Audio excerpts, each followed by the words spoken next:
ಇನ್ನು ಸರ್ಕಾರದಲ್ಲಿ ಆಗ್ತಾ ಇರುವಂತಹ ಒಂದಷ್ಟು ವಿಚಾರಗಳು, ಕ್ಯಾಬಿನೆಟ್ ರೀಶಫಲ್ ವಿಚಾರ ಅಥವಾ ಪುನಾರಚನೆಯ ಬಗ್ಗೆಯೂ ಕೂಡ ಕೃಷ್ಣ ಬೈರೇಗೌಡ ಅವರು ಮಾತಾಡಿದ್ದಾರೆ. ಹೈಕಮಾಂಡ್ ಹೇಳಿದ್ರೆ ನಾನು ಸಚಿವ ಸ್ಥಾನ ಬಿಡೋದಕ್ಕೆ ರೆಡಿ ಇದ್ದೀನಿ, ಹೈಕಮಾಂಡ್ ಹೇಳಿದ್ರೆ ಸ್ಥಾನ ಬಿಟ್ಕೊಡ್ತೀನಿ ನಾನು ಅಂತ ಹೇಳಿ ಬೆಂಗಳೂರಿನಲ್ಲಿ ಸಚಿವ ಕೃಷ್ಣ ಬೈರೇಗೌಡ ಹೇಳಿದ್ದಾರೆ.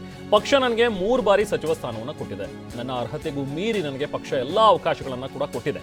ಸಚಿವ ಸ್ಥಾನದಿಂದ ಕೆಲಸ ಮಾಡೋದಕ್ಕೆ ಆಗ್ತಿಲ್ಲ, ಅವಕಾಶದ ವಿಚಾರದಲ್ಲಿ ನನಗೆ ಸಂತೃಪ್ತಿ ಇದೆ ಅಂತೇಳಿ ಬೆಂಗಳೂರಿನಲ್ಲಿ ಸಚಿವ ಕೃಷ್ಣ ಬೈರೇಗೌಡ ಹೇಳಿದ್ದಾರೆ.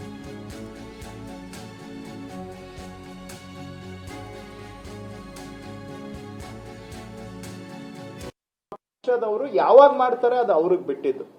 ಒಟ್ಟಾರೆ ಬೇರೆಯವರಿಗೆ ಅವಕಾಶ ಕೊಡಬೇಕು ಅನ್ನೋದು ನಾನು ಕೂಡ ಪ್ರತಿಪಾದನೆ ಮಾಡ್ತೇನೆ. ನಾನು ಒಳಗಿದ್ದು ನಾನು ಹೊರಗೋದ್ರೂ ಪರವಾಗಿಲ್ಲ, ಬೇರೆಯವರಿಗೆ ಅವಕಾಶ ಸಿಗ್ಬೇಕು. OS ನೋಡ್ರಿ, 3 ಬಾರಿ ನನ್ಗೆ ಪಕ್ಷ ಮಂತ್ರಿ ಮಾಡಿದೆ ರೀ, ಇನ್ನೇನ್ರಿ ಬೇಕು ನಮ್ಗೆ?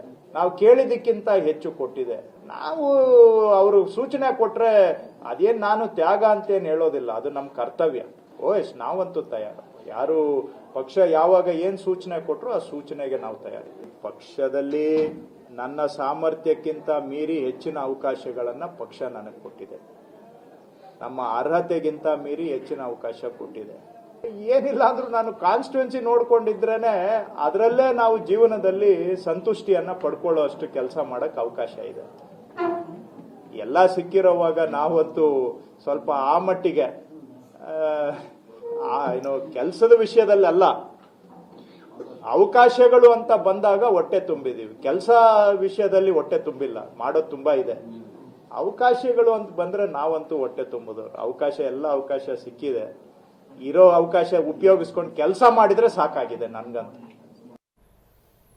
ಇನ್ನು ಸಚಿವ ಸಂಪುಟ ಪುನಾರಚನೆಯ ಸುಳಿವನ್ನ ಸಚಿವರು ನೀಡ್ತಾ ಇದ್ದಾರೆ. ಈಗ ಕೃಷ್ಣ ಬೈರೇಗೌಡರ ಮಾತುಗಳನ್ನ ಕೇಳ್ತಾ ಇದ್ರೆ ಪುನಾರಚನೆ ಆಗತ್ತೆ ಅನ್ನುವಂಥದ್ರ ಬಗ್ಗೆ ಸುಳಿವನ್ನ ಬಿಟ್ಕೊಟ್ಟಂತಿದೆ.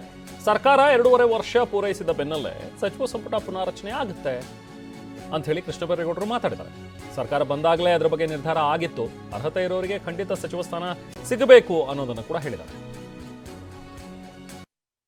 ಆರಂಭದಲ್ಲೇ ಪಕ್ಷದ ವರಿಷ್ಠರು ಹೇಳಿದ್ದಾರೆ, ನಾವು ಸೂಕ್ತ ಸಂದರ್ಭದಲ್ಲಿ ಯಾರು ಸಚಿವ ಸಂಪುಟದ ಹೊರಗಡೆ ಇದ್ದಾರೆ, ಅದರಲ್ಲಿ ಅರ್ಹರು ಯಾರಿದ್ದಾರೆ ಅವ್ರಿಗೆ ಅವಕಾಶ ಕೊಡಬೇಕಾಗುತ್ತೆ. ಸೊ ನಾವು ಒಳಗಿರೋರು ಅದಕ್ಕೆ ನಾವು ಕೂಡ ಅವತ್ತು ಒಪ್ಪಿದ್ದೇವೆ. ನಾನಂತೂ ಇವತ್ತು ನಂದು ಸಹಮತಿ ಇದೆ, ಹೊರಗಡೆ ಇರೋರಿಗೆ ಅವಕಾಶ ಸಿಗಬೇಕು. ಯಾರೋ ನಾನ್ ಮಂತ್ರಿ ಆಗಿದ್ದೀನಿ ಅಂತ ನಾನೇ ಇರಬೇಕು ಅನ್ನುವಂಥದ್ದು ನಾನು ಒಪ್ಪೋದಿಲ್ಲ. ಅವರವರ ಅಭಿಪ್ರಾಯ ಬೇರೆ, ನನ್ನ ಅಭಿಪ್ರಾಯ ನಾನು ಹೇಳ್ತಾ ಇದ್ದೆ. ಯಾರು ಸಂಪುಟದಿಂದ ಹೊರಗಡೆ ಇದ್ದಾರೆ, ಅರ್ಹರಿದ್ದಾರೆ, ಅವ್ರಿಗೆ ಅವಕಾಶ ಸಿಗ್ಲೇಬೇಕು. ಹೊಸ ಮುಖನೋ ಹಳೆ ಮುಖನೋ ಅರ್ಹರಿದ್ದಾರೆ, ಹೊಸ ಮುಖದಲ್ಲೂ ಅರ್ಹರಿದ್ದಾರೆ, ಹಿರಿಯರಲ್ಲೂ ಅರ್ಹರಿದ್ದಾರೆ, ಅವ್ರಿಗೆ ಅವಕಾಶ ಸಿಗಬೇಕು. ಇದು ಸ್ವಾಭಾವಿಕ ನ್ಯಾಯ, ಧರ್ಮ. ಈ ಮಾತು ಸರ್ಕಾರ ಬಂದ ಆರಂಭದಲ್ಲೇ ಎಲ್ಲರಿಗೂ ಸ್ಪಷ್ಟಪಡಿಸಲಾಗಿದೆ, ಇದೇನು ಹೊಸ ವಿಷಯ ಅಲ್ಲ.